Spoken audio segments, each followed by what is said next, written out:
দেশৰ দ্ৰুত উন্নয়ন হোৱা চহৰসমূহৰ তালিকাখনৰ অন্যতম অসমৰ ৰাজধানী চহৰ গুৱাহাটী। উত্তৰ-পূবৰ দুৱাৰমুখ গুৱাহাটী মহানগৰীত এটাৰ পাছত আনটো অট্টালিকা, বাট-পথ, নলা-নৰ্দমা, দলঙকে ধৰি বিভিন্ন নিৰ্মাণ কাৰ্য ক্ষিপ্ৰতাৰে চলি আছে।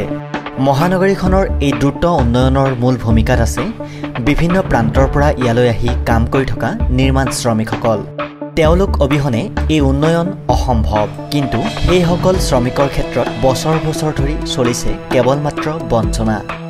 Society for social transformation and environment protection চমুকৈ ষ্টেপ নামৰ বেচৰকাৰী সংস্থাটোৰ অধ্যয়নত প্ৰকাশ পোৱা মতে গুৱাহাটী মহানগৰীত প্ৰায় 40,000 নিৰ্মাণ শ্ৰমিক আছে।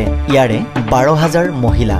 প্ৰতিদিনে পুৱা শ্ৰমিকসকলে গুৱাহাটীৰ প্ৰায় 40টা স্থানত কামৰ বাবে ৰয় যদিও তেওঁলোকৰ নাই কোনো সংগঠিত বজাৰ, যাৰ বাবে বিভিন্ন অসুবিধাৰ সন্মুখীন হ'বলগীয়া হয় শ্ৰমিকসকল। আমাৰ পিছপৰা শ্ৰেণীৰ মানুহখিনিয়ে, অশিক্ষিত মানুহখিনিয়ে আমাৰ শ্ৰম বিক্ৰী কৰি দিন ৰোজগাৰ কৰিব লগা হৈছে। তো আমি শ্ৰম বিক্ৰী কৰোঁ, দিনটোৰ কাৰণে ওলাই আহোঁ আমি, য'ত আমি থিয়া দি আমাৰ ৰুজি ৰুটিৰ ৰোজগাৰ কৰোঁ, সেই জেগাখিনিত আমাৰ বহুত সমস্যা দেখা দিছে। সমস্যা মানে আপোনালোকে নিজে চায়েই আছে, আপোনালোকৰ মিডিয়া চেনেলৰ জৰিয়তে আমি বহুবাৰ দিছোঁৱে আমাৰ তো চাওক, আমি য'ত থিয়া দি আছোঁ এখন অভাৰব্ৰিজৰ তলত, এতে আমি 8টা বজাৰ পিছত যদি থিয়া দি থাকোঁ, এতে আমাক পুলিচে খেদি দিয়ে। আকৌ যদি ইফালে আমাৰ মহিলাখিনি ৰৈ আছে এই দোকানীহঁতৰ সন্মুখত, তেওঁলোকক দোকানীহঁতে দোকান খোলাৰ লগে লগে তেওঁলোকৰ গাত পানী ছটিয়াই দিয়ে। তো আমি চৰকাৰক কৈছোঁ, গুৱাহাটী মহানগৰীত 40টা লেবাৰ ষ্টেণ্ড আছে, গতিকে চৰকাৰে আমাক চৰকাৰী হিচাপত স্বীকৃতি দিব লাগে, এইটো আমি দাবী কৰিছোঁ।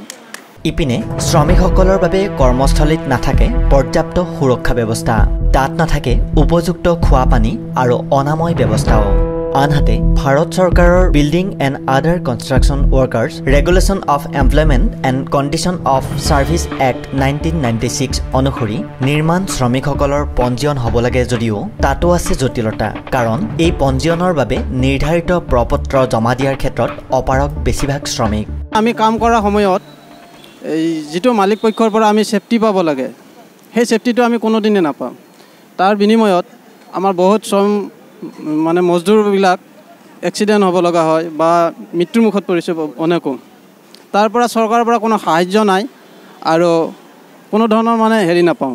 যিসকল কৰ্মকৰ্তাসকল আছে, তেওঁলোকে আমাৰ এই শ্ৰমিকখিনিৰ অতি সোনকালে তেওঁলোকক ৰেজিষ্ট্ৰেশ্যন কৰিবৰ কাৰণে মুকলি জেগাত আহিব লাগে। তেওঁলোকে এনে মিছা চুক্তিপত্ৰ দিয়ে যে আমি অমুক জেগাত যাই কিনে ৰেজিষ্ট্ৰেশ্যন কৰাই দিম, কিন্তু আমি সেইটো সফল দেখা নাই।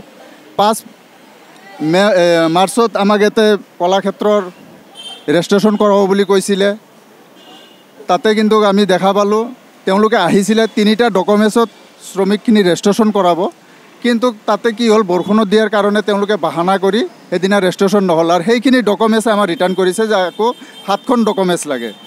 তেওঁলোকে চৰকাৰৰ যিখিনি মিনিষ্টাৰে প্ৰেছাৰ দিয়াৰ কাৰণে ডকুমেণ্টছ কমাই আনিছিলে, 3খন লাগে, আকৌ সেই ৰিপিট আগৰে 7খনে বিচাৰিছে।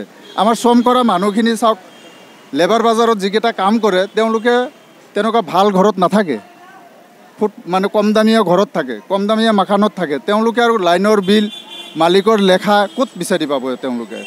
তেওঁলোকে কৈছিলে লাইনৰ বিল চিল একো নালাগে, গতিকে আপোনালোকে 3টা ডকুমেণ্টছ দিয়ক, আমি ৰেজিষ্ট্ৰেশ্যন কৰাই দিম। 3টাকে ডকুমেণ্টছ আমি জমা কৰাইছোঁ, আমাৰ ৰেজিষ্ট্ৰেশ্যন হোৱা নাই। আৰু আমাৰ শ্ৰমিকখিনি য'ত থিয়া দি থাকে, না তাতে খোৱা পানীৰ ব্যৱস্থা আছে, না শৌচালয় আছে, একো নাই। শৌচালয় এটা দি থৈছে যিকোনো জেগাত, ইয়াৰ পৰা যাব হ'লে মানুহ কাপোৰ বেয়া হৈ যাব, ইমান দূৰত দি থৈছে শৌচালয়। গতিকে আমাক চৰকাৰে এইগিলা অতি সোনকালে দিব লাগে। আজি মই এটা কথা জানিব বিচাৰিছোঁ চৰকাৰৰ কাষত, আইনৰ কাষত এবং ৰাইজৰ সন্মুখত।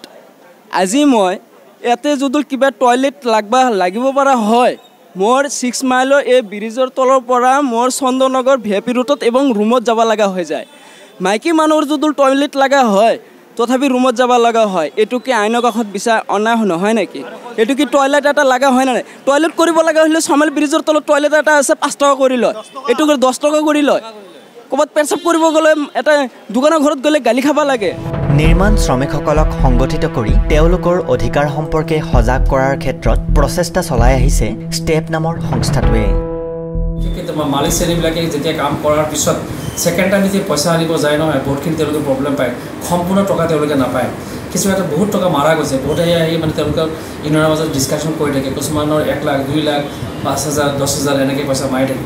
গতিকে তেওঁলোকে শ্ৰমিক ডিপাৰ্টমেণ্টৰ লগত যোগাযোগ এটা কৰিছে আৰু সেই শ্ৰমিক ডিপাৰ্টমেণ্ট তেওঁলোকে এটা আশা দিছে যে তেওঁলোকে যদি ডিপাৰ্টমেণ্টৰ লগত যোগাযোগ কৰে তেতিয়াহ'লে তেওঁলোকৰ এই যে পইচাটো মাৰা যোৱাৰ যিটো ব্যৱস্থা, এই ব্যৱস্থাটো অলপ সহায় কৰাৰ কাৰণে লেবাৰ ডিপাৰ্টমেণ্টে অলপ সহায় কৰিব বুলি কৈছে। আমাৰ লগত এছিষ্টেণ্ট লেবাৰ কমিশ্যনৰ লগত যথেষ্ট এটা নেটৱৰ্ক আছে, তেওঁলোকৰ লগত বহুত আলোচনা কৰি আমি তেওঁলোকক সহায় কৰি আছোঁ। আমি মাজে মাজে লেবাৰৰ কাৰণে আমি এটা কনচালটেশ্যনৰো পাতোঁ, তাত বিভিন্ন অৰ্গেনাইজেশ্যন, বিভিন্ন ৱেল উইচাৰ, চিভিল ছ'চাইটিৰ মানুহবিলাক তেওঁলোকে সহযোগ কৰিছে যাতে তেওঁলোকৰ কাম কাজত অলপ আৰু আগবাঢ়ি যাব পাৰে, সেইখিনি কাম আমি কৰি আছোঁ।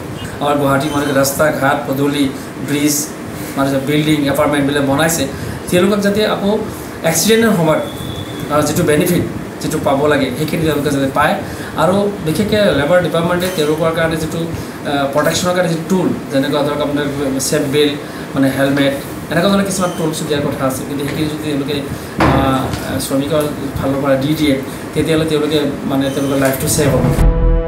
সংস্থাটোৱে শ্ৰমিকসকলৰ প্ৰাপ্যসমূহ সুনিশ্চিত কৰাৰ ক্ষেত্ৰত চৰকাৰক দাবী জনোৱা বুলিও আমাক জানিবলৈ দিছে। অনুপ শৰ্মাৰ প্ৰতিবেদন, নৰ্থ ইষ্ট নাও।